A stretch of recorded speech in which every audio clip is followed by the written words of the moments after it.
Good morning, student. I am Miss Seema Patel. Today we will see about the topic essential newborn care. Okay. So before proceeding towards the topic, I would like to tell about what is essential newborn care. Okay. So essential newborn care is a care that every newborn baby needs regardless of what or where it is born or its size. Okay, and the essential newborn care should be applied immediately after the baby is born and continued for at least the first 7 days after the birth. Means that essential newborn care we should have to continue after the birth of the baby till the 7 days. Okay, so next is introduction. Essential care of the normal, healthy neonates can be best provided by the mothers under supervision of nursing personnel or the basic or the primary healthcare providers. So as we know that the essential care of the normal newborn baby or the healthy baby, it can be best provided by the mothers. Okay, और जो भी posted होते हैं health care providers हो, primary health care providers या फिर जो भी नर्सिंग पर्सनल हो, उनके द्वारा ही जो बेस्ट केयर है या high quality of newborn care provide किया जा सकता है. And about 80% of the newborn babies should be kept with their mothers rather than in a separate nursery. Okay, so after the birth of normal healthy newborn baby, जो 80% जो होते हैं newborn babies, ठीक है, उनको हमेशा जो है एक रूम में, मतलब जो रूमिंग इन का जो क्राइटेरिया बनाया गया है उसको फॉलो करते हुए हमको मदर और बेबी को एक ही रूम में रखना है rather than in a separate nursery. मतलब सेपरेट नर्सरी के में रखने के अलावा हमको क्या करना है, उनको एक साथ रखना है मदर एंड बेबी को. The next is healthy newborn. Means हम कौन से बेबी या कौन से न्यूबॉर्न को हेल्दी बोल सकते हैं.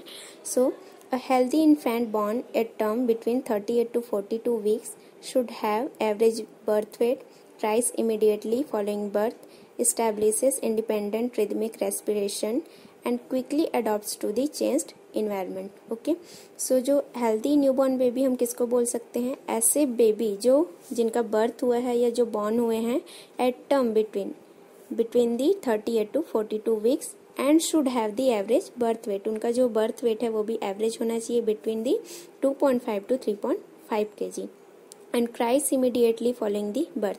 आफ्टर द बर्थ वो इमीडिएटली अगर क्राई कर रहा है baby and establishes independent rhythmic respiration, अगर वो इंडिपेंडेंटली क्या कर रहा है, वो रेस्पिरेट कर रहा है, rhythmic respiration and quickly adopts to the changed environment.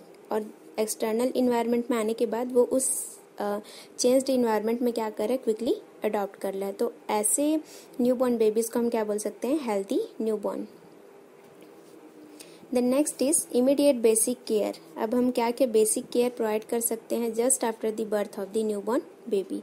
So first is maintenance of temperature, second is establishment of open airway and circulation, then identification of newborn, then vitamin K injection, then initiation of breast feeding. Okay, so immediate basic care में आपका जितना भी जैसे baby का birth होता है तो हमको क्या क्या इमीडिएटली केयर प्रोवाइड करना है उसके बारे में. ठीक है, सो will C one by one. First is maintenance of temperature. In that immediately dry the infant under a radiant warmer. ठीक है, जैसे ही बेबी बॉर्न होता है या बेबी का बर्थ होता है तो इमीडिएटली हमको क्या करना है, उसको ड्राई करना है. After that the infant under a radiant warmer. ठीक है, बेबी को हमको ड्रैप करके ले जाना है इन द रेडिएंट वार्मर और वहां पे प्रॉपरली उसको ड्राई करना है and skin to skin contact with the mother. ठीक है, हमको क्या करना है, स्किन टू स्किन कॉन्टेक्ट करके रखना है मदर के साथ. And keep neonates head covered. Baby के हेड को हमेशा हमको क्या करना है, कवर करके रखना है. And rooming in the baby should not be separated from the mother. ठीक है, ये जो क्राइटेरिया है रूमिंग इन का, उसमें क्या करना रहता है कि just after the birth of baby हमको मदर और बेबी को, अगर जो न्यूबॉर्न बेबी है वो हेल्दी है, प्रॉपरली रेस्पिरेशन कर रहा है, प्रॉपर क्राई कर रहा है, तो एक ही प्लेस में रखना है, एक ही रूम में ही रखना है. That is the rooming in.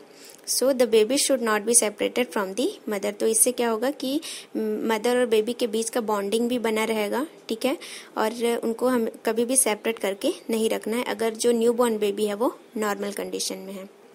Okay, so this is the maintenance of temperature. The next is establishment of open airway. Majority of babies cry at birth and take spontaneous respiration. ठीक है, तो बहुत सारे ऐसे babies होते हैं जो कि just after the birth properly cry करते हैं and take spontaneous respiration, means immediately वो क्या करते हैं, रेस्पिरेशन लेते हैं. And when the head is delivered birth attendants immediately suction the secretions and wipe mucus from the face and mouth and nose. And जैसे ही बेबी का head delivered होता है थ्रू द बर्थ कैनाल, तो जो भी बर्थ अटेंडेंट्स हैं, वहाँ पे कोई भी जो स्टाफ नर्सेस हैं या कोई डॉक्टर हैं, तो वो क्या करेंगे, इमीडिएटली सक्शन करते हैं जो भी सिक्रेशंस आउट हो रहा है बाय दी माउथ और दी नोज, और कम्प्लीटली जो है म्यूकस को वाइप करना है जो भी फेस में है, माउथ में है या फिर नोज में है. तो इससे क्या होगा कि जो भी म्यूकस जो कि प्रॉपरली रेस्पिरेशन में ऑब्स्ट्रक्शन डाल रहा है. ओके, सो इससे क्या होगा कि ओपन एयरवे प्रॉपरली इस्टेब्लिश होगा और बेबी जो है इमीडिएटली क्या करेगा, स्पॉन्टेनियस रेस्पिरेशन स्टार्ट कर देगा.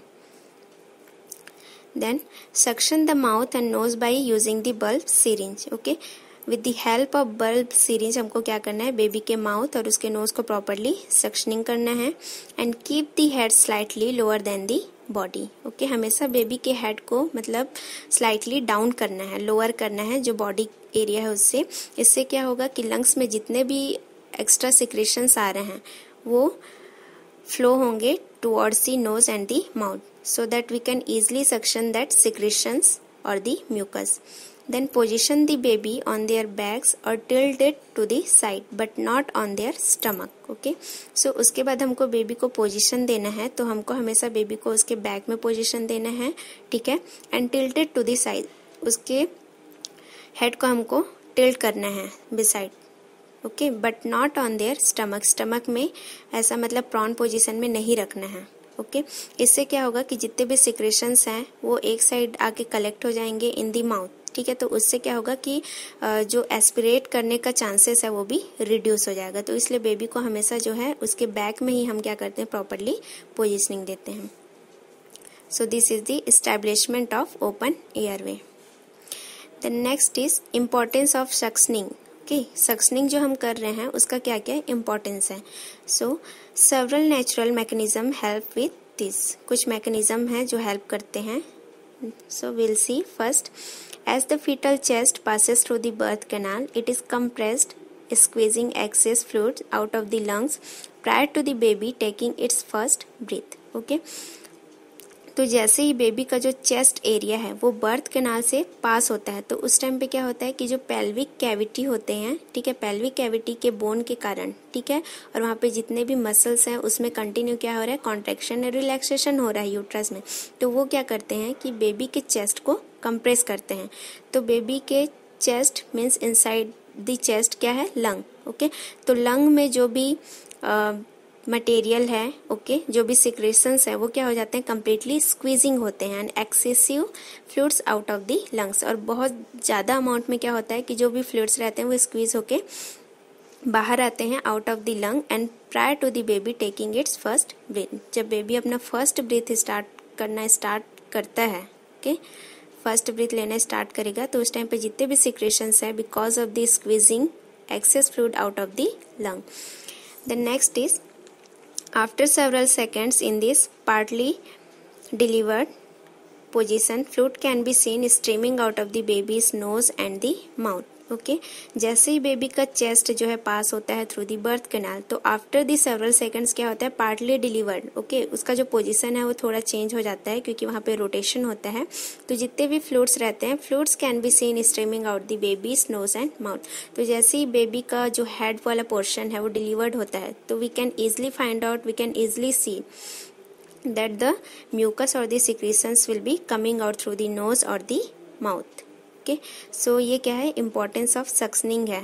तो ये जैसा सिक्रेशंस आउट हो रहा है या म्यूकस जो है आउट हो रहा है थ्रू दी माउथ और नोज, तो उसको हम क्या करेंगे, प्रॉपरली सक्शनिंग के थ्रू क्लियर कर देंगे. तो इससे क्या होगा कि बेबी अपने से स्पॉन्टेनियसली रेस्पिरेशन करना स्टार्ट कर देता है. Then after birth, babies will be cough and sneeze and mobilizing the additional fluid that may be in their lung. Okay, after the birth क्या होता है कि बेबी जो है कफ करना या स्नीजिंग करना स्टार्ट कर देता है। ओके, तो इससे क्या होगा, mobilising additional fluid that may be in their lung. तो समटाइम्स ऐसा होता है कि स्क्वीजिंग होने के बाद भी कुछ जो सिक्रेशंस है वो इनसाइड दी लंग्स रहते हैं। तो जब बेबी कफिंग या स्नीजिंग करना स्टार्ट करता है तो जो एडिशनल फ्लूइड का अमाउंट प्रेजेंट है इनसाइड दी लंग्स, तो वो भी क्या होते हैं, मोबिलाइज होके या मूवमेंट के थ्रू क्या होते हैं, उसके माउथ या नोज से बाहर आते हैं। तो इसको भी हम क्या कर सकते हैं, सक्शनिंग के थ्रू प्रॉपरली क्लियर कर सकते हैं। जैसे यहाँ पिक्चर में आप देख रहे हैं कि with the help of bulb syringe, ठीक है, जो न्यूबॉर्न बेबी है उसके माउथ और उसके नोज को कंप्लीटली क्लियर किया जा रहा है। Then next one is the Apgar scoring. तो अबगार स्कोरिंग जब हम लेते हैं तो within just after the birth हमको फर्स्ट मिनट में लेना रहता है अबगार स्कोरिंग, एंड जो नेक्स्ट जो अबगार स्कोरिंग लेना रहता है वो after the 5 minutes. Okay, so in the Apgar scoring हम मेनली देखते क्या हैं। सबसे पहले तो आपको ये पता होना चाहिए कि अबगार APGAR, ओके, इसका फुल फॉर्म क्या है, ठीक है, इसके अकॉर्डिंग ही हम जो है बेबी में एग्जामिन करते हैं या अबगार स्कोरिंग करते हैं। So A for appearance, P for pulse, G for grimace, A for activity and R for respiration. Okay, so इसके अबगार स्कोरिंग में कुछ क्राइटेरिया है जिसके अकॉर्डिंग हमको जो स्कोरिंग करना रहता है, that is 0, 1, 2 according to the condition और situation of the baby. So first will see respiration. Respiration अगर एब्सेंट है then we should have to give score 0, and if it is slow and irregular then scoring 1, and if it is good and crying then we should have to give 2 score. The next is heart rate. If the heart rate is absent, then scoring will be 0, and if it is slow or the below 100, then scoring will be 1, and more than 100, that means scoring will be 2. Then third one is the muscle tone. If it is flaccid, baby is not showing any kind of muscles tonicity or muscles movement, then we need to give score 0. And some flexion of extremities, if the babies are showing some flexion or extension of the extremities, then we'll give score 1. And then active body movements, if the baby is showing the properly body movements actively, then we'll give score 2. Then next is reflex response. If baby is showing no response or no any reflexes, then we'll give 0, and baby is showing some reflexes then or the grimace, okay, then we'll give 1 marks or 1 score, and baby is showing the strong cry, then we'll give 2 score. And then last criteria is skin color, that is comes under the appearance. Okay, so if the skin color is blue or pale, then we'll give 0, and if the body pink and extremity is blue, then we'll give 1, and if the baby is completely pink, then we'll give score 2. Okay, so according to that criteria we should have to see the condition of the baby. Then total score, in that as we have seen this Abgar scoring criteria, according to that the total score is 10. So if the baby's Abgar scoring is between 7 to 10, that means no depression, means baby is in the normal condition, and if it is between the 4 to 6, then there is a mild depression, means the baby have some difficulty to adjust with the external environment or respiratory problem. And if it is between the 0 to 3, means the baby is suffering with the severe depression, means babies can't able to breathe by their own, or babies can't able to breathe properly or spontaneously. So according to that we should have to give the Abgar scoring for the baby.